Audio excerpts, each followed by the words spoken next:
نبی پاک علیہ السلام نے اعلان نبوت سے پہلے بعض لوگوں کے ساتھ مل کے ایک تنظیم قائم کی تھی اعلان نبوت سے پہلے۔ سیرت کی کتابوں میں ہمیں وہ معاہدہ ملتا ہے، فرمایا یہاں ہاتھ پہ ہاتھ رکھ کے جوانوں وعدہ کرو، محبوب اس جماعت کا حصہ تھے، فرمایا کبھی کسی ظالم کو کسی غریب پر ظلم نہیں کرنے دیں گے، یہاں طے کرو۔ میں چھوٹا آدمی ہوں، بڑی بات کروں گا تو پتہ نہیں سجے گی کہ نہیں سجے گی، لیکن میں کہا کرتا ہوں کہ کسی علاقے سے صرف 10 بندے کھڑے ہو جائیں نا، صرف 10 لوگ صرف کھڑے ہو جائیں کہ ہم ظلم نہیں ہونے دیں گے، تو ظلم کے تو پیر ہی کوئی نہیں ہوتے۔ جتنا بزدل ظالم ہوتا ہے دوسرا ہوتا ہی کوئی نہیں، سب سے زیادہ بزدل ظالم ہوتا ہے، اس لیے کہ اس نے ظلم کیا وہ کامتا ہے۔ لیکن کیا ہمیں پتہ نہیں ہوتا کہ جس کے ساتھ ہم کھڑے ہیں وہ ظالم ہے کہ مظلوم ہے؟ کیا فائل پڑھتے ہی ہمیں سمجھ آ نہیں جاتی کہ بندہ کس طرح کا ہے؟ تو کیوں نہ ہو زندگی میں کچھ اصول طے کر لیے جائیں کہ ہم کبھی بھی کسی ظالم کے سپورٹر نہیں بنیں گے، کچھ قاعدے بنائے جائیں۔ اور رسول پاک نے یہ قاعدہ بنایا، اور پھر حضور نے وہ قاعدہ بنایا تو پھر محبوب کھڑے ہوئے۔ ایک تو ہمارے ہاں لوگ کہتے ہیں حالات نہیں ٹھیک، او بھائی حالات کیا ہوتے ہیں بلا؟ حالات کیا ہوتے ہیں؟ جب میرے گھر کو آگ آتی ہے تو حالات فوراً ٹھیک ہو جاتے ہیں، پھر مجھے کیس کی بھی سمجھ آتی ہے، پھر مجھے یہ بھی سمجھ آتی ہے کہ کہاں کہاں سے لوگوں کو لانا ہے۔ لیکن جب کسی اور کی مدد کرنی ہوتی ہے تو پھر کیسے حالات خراب ہو جاتے ہیں؟ یہ جو حالات کا معاملہ، اس پر بھی غور کریں۔ حضور علیہ الصلوۃ والسلام کا جو مکی زمانہ ہے نا اسلام پر، وہ سخت گیر دور ہے، یعنی مسلمان دار ارقم کے اندر چھپ کے نماز پڑھتے ہیں۔ اب حالات کیسے ہوں گے، گراؤنڈ ریالٹی کیا ہوگی، سب سمجھ سکتے ہیں۔ سخت ترین حالات کا بظاہر مقابلہ ہے، لیکن قبیلہ عراش کا ایک شخص مکہ مکرمہ آیا، 2-3 اونٹ اس نے بیچنے تھے، ابو جہل نے خرید لیے، پیسے نہیں دیتا تھا، دبا کے بیٹھ گیا۔ حالات اسلام پر سخت ہیں اور سارا مکہ بظاہر مخالف ہے، مسلمان ظاہری طور پر کمزوری کا شکار ہے۔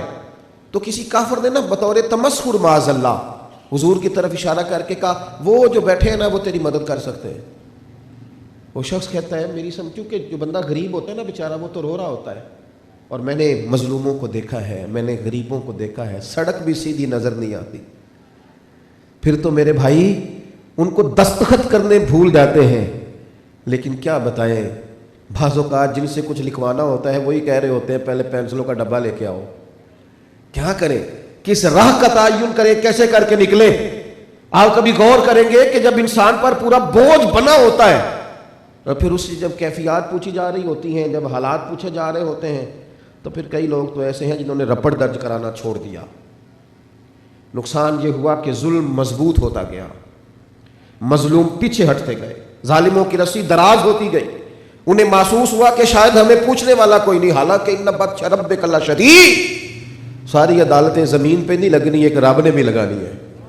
ہاں ایک عدالت وہ بھی لگائے گا اور کہتا ہے ابھی میں نے ڈھیل دی ہے، پھر جب میں پکڑوں گا تو رب سے زیادہ شدید کسی کی پکڑ او وارث شاہ مان کری نہ وارثاں دا، او تے بے وارثہ کر کے مار دائی۔ لیکن کب؟ جب احساس ہو انسان۔ اس شخص نے آ کے عرض کی یا رسول اللہ صلی اللہ تعالی علیہ وسلم، وہ جانتا نہیں ہے بظاہر حضور کو، میں اپنے الفاظ میں بات کر رہا ہوں۔ اس نے عرض کی حضور ایک مکے کا سردار ہے، اس نے میرے اونٹ خریدے ہیں، غریب آدمی ہوں، اب وہ میرے پیسے نہیں دے رہا۔ تو میں نے سرداروں سے بات کی ہے، تو جب اس کا نام بتایا تو یہ تو کانپنے لگے ہیں، اور ایک نے آپ کی طرف اشارہ کیا، اور وہ شخص کہتا ہے میں حیران تھا کہ انہوں نے مجھے بھیجا ہے، پر یہاں تو حال یہ ہے کہ سادے سے کپڑے ہیں، زمین پہ بیٹھے ہیں، میں 10 باتیں کرتا ہوں تو محبوب ایک جواب دیتے ہیں، اور وہ بھی دھیما بولتے ہیں، دھیما، تیرے آگے ہیں یوں دبے لچے فصحا عرب کے بڑے بڑے، کوئی جان منہ میں زبان نہیں بلکہ جسم میں جان نہیں۔ اور بریلی کے امام فرمانے لگے ان کی باتوں کی لذت پہ بے حد درود، اور ان کے خطبے کی ہیبت پہ لاکھوں سلام، اور جس کے گچھے سے لچھے جڑے نور کے ان ستاروں کی نزہت پہ لاکھوں سلام، اور جس کی تسکی سے روتے ہوئے ہنس پڑے اس تبسم کی عادت پہ لاکھوں سلام۔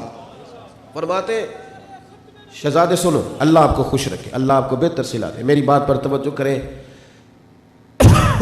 یہ وعدہ میں نے کر لیا تھا، ورنہ میں 3 ہفتے سے کہیں جا نہیں پا رہا، کچھ طبیعت پر اثر ہے، اس لحاظ سے خوش بھی ہوں کہ کہ ساتھ ساتھ اگر انسان کی صحت ایسی رہے تو گناہ بھی ساتھ ساتھ ہی معاف ہوتے رہتے ہیں، یہ معاملہ بھی ساتھ ساتھ چلتا رہتا ہے، اور بیماری میں نفس بھی کمزور ہوتا ہے، بہت سی بیجا خواہشات سے اللہ تعالیٰ بندے کو محفوظ رکھتا ہے۔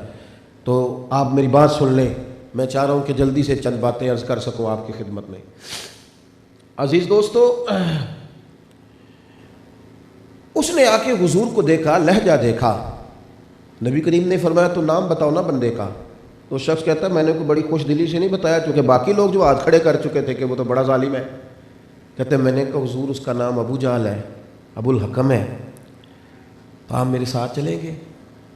تو کہتے ہیں کریم محبوب نے نا مجھے تبکی دی، اور فرمایا فکر کیوں کرتا ہے، چل نا میں ابھی تیرے ساتھ چلتا ہوں۔ میں نے کہا کہ آپ حالات دیکھ کے مظلوم کے ساتھ کھڑے ہوں گے، یا پہلے آپ دیکھیں گے کہ ظالم کا منصب کیا ہے؟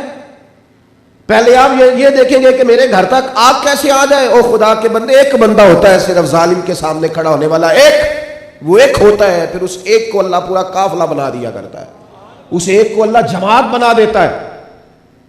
اللہ کے پیارے محبوب علیہ السلام ساتھ چلے، یعنی ساتھ چلے، صرف ٹیلی فون نہیں کیا، یہ نہیں کہا کہ میں نے رکا لکھ دیا ہے، یہ نہیں فرمایا جا تیرا کام ہو جائے گا، یا میں نے لیٹر پیڈ پہ لکھ دیا ہے، میں نے کارڈ کے پیچھے تحریر کر دیا تو فکر نہ کر۔ حضور ساتھ چلے، اس کے ساتھ نہیں جس کا 6000 ووٹ تھا، اس کے ساتھ نہیں جو آدمی کئی ٹوکریوں سمیت آیا تھا، اس کے ساتھ نہیں جو اونچی کرسی پر بٹھایا جاتا تھا۔ ناراض ہو گئے آپ لوگ؟ تو ادھر ادھر تو نہ باتیں کریں، میرے ساتھ کریں، یہ خوب کرے حمد سے تھوڑا سا گلا تو سن لے، سنے نا یار، قربان جاؤں۔ یہ میں اور آپ سب اس سوسائٹی کا حصہ ہیں، کسی ایک کی بات نہیں کر رہا، آپ غور فرمائیں گے۔ حضور ساتھ چلے، کہتے سارے رستے میں سوچتا رہا کہ بھلا حضور کے تو دھیمے دھیمے انداز ہیں، تو بڑا ظالم ہے، میں 2-4 ملاقاتیں کر چکا ہوں، وہ تو کہتا جا جدھر سے ملتے ہیں لے لے، نہیں میں دیتا۔ کہتے قربان جاؤں، محبوب بڑے دھیمے دھیمے نظریں جھکائی، تھوڑی تھوڑی باتیں کرتے، سادہ لب و لہجہ۔ لیکن جب ابو جہل کا دروازہ آیا تو میں نے دستک دی، اور جب دروازہ کھلا تو محبوب نے فرمایا تو ہٹ جانا پیچھے۔ کہتے ہیں جب میں پیچھے ہٹا تو پھر میں نے ان جھکی ہوئی نظروں کو اٹھتے دیکھا، پھر میں نے اس لہجے کا دبدبا دیکھا۔ بریلی کے امام کہنے لگے غضب سے ان کے خدا بچائے، نور باری جلال میں ہے۔ کہتے ہیں محبوب کریم علیہ السلام کے چند جملے، فرمایا تو سردار بنتا ہے کہ غریبوں کا خون چوس کے سرداری کرے گا؟ سردار دیکھ بھاگ والے کو کہتے ہیں کہ لوٹ لینے والے کو کہتے ہیں؟ تو میں یہ غریب پردیسی کہیں سے آیا اور اس کے تو نے پیسے دبا لیے، کب دینے یہ پیسے جلدی بتا۔ کہتے ہیں اگلا جملہ نہیں بن پڑا، ابو جہل تو کانپنے لگا، کہنے لگا جی میں ابھی آیا لے کے۔ کہتے ہیں اگلے ہی لمحے جب وہ پیسے میری طرف بڑھ رہے تھے تو میں پھر نہ پیسے دیکھ رہا تھا، نہ کامیابی دیکھ رہا تھا، میں معصوم آمنہ کو دیکھ رہا تھا، میں حضرت عبداللہ کے اس در یتیم بیٹے کو دیکھ رہا تھا۔ لب و لہجے کی سادگی، یہ حسن، یہ انداز، یہ رعنائی۔ کہتے ہیں حضور تو مجھے دے کے چلے گئے، لیکن لوگوں میں دن کے اجالے میں بھی ان کے حسن تکلم کا شیدائی بن گیا، اور میری راتوں میں جب وہ خوابوں میں آتے ہیں تو تب بھی ان کا پیکر رانا مجھے اپنی طرف کھینچتا ہے۔ حضور نے یہ نہیں دیکھا کہ حالات کا تناظر کیا، یار زندگی میں کہیں انسان کھڑا تو ہو، کسی جگہ وہ بات تو کہہ سکے۔ ہمیں تو اس طرح کی سیاست سکھائی جا رہی ہے، اس طرح کا ماحول بنایا جا رہا ہے، خبردار جماعتوں کے بتوں میں قید نہ ہونا، کسی سے اختلاف کرو تو فقط دلیل کی حد تک، اور دلیل مل جائے تو اختلاف ختم، باقی ان بتوں سے باہر نکلو۔ ہم ایک دین کے ماننے والے ہیں، ایک وطن کے رہنے والے ہیں، ہمارے دکھ سکھ سنجے ہمیں سیاسی فرقہ واریت میں بانٹ دیا گیا ہے۔ بچوں کے اخلاق، تہذیب، انداز گفتگو دوسروں کے حق میں اتنے خطرناک کر دیے گئے ہیں کہ میری قوم کبھی ایسی تو نہ تھی، ہمارے نوجوان کبھی ایسے تو نہ تھے، ان کا لہجہ کبھی یوں تو نہ تھا۔ چند لوگوں نے اپنے سیاسی مفادات کی خاطر وہ تقسیم کی ہے کہ الامان والحفیظ، واپس لوٹیے، زندگی اصولوں پر کھڑی کیجیے۔ اور پھر ایک اور بات، یہ بھی ضروری نہیں کہ ظالم اگر اپنا ہے تو پھر اسے چھٹی دے دی جائے، اور اگر غیر ہے تو پھر اس کے پیچھے چلا جائے۔ ہم نے اصول قائم کرنا ہے، یہ دیکھنا ہے ظلم کہاں ہو رہا ہے، زیادتی کس کے ساتھ، یہ اصول حضور نے دیا ہے۔ جرأت کریں، ہمت کریں۔ اگر کہیں والدہ بھی اپنی، ہمارے گھر میں بھابھی کے ساتھ کوئی تلخ رویہ اختیار کرتی ہے تو احترام سے کہیں، ادب سے کہیں، لب و لہجے کو باوضو کر کے کہیں، پر والدہ سے بھی کہیں کہ اگرچہ یہ کسی کی بیٹی ہے پر بیٹی تو ہے نا. یہاں سے آغاز کریں، گھر سے شروع کریں. ہم نا بڑی ساری جگہوں پہ بڑی سارے معاملات کے اندر اس طرح بند ہوئے ہیں برادری کے خول میں، قبیلے کے خول میں، کہ ہماری کوئی نظریاتی زندگی نہیں رہی، ہمارا کوئی سوچ ہی نہیں رہی، ہمارا کوئی اصول اور قاعدہ ہی نہیں رہا زندگی گزارنے کا. کھڑے ہونا سیکھیں، عدل کرنا سیکھیں.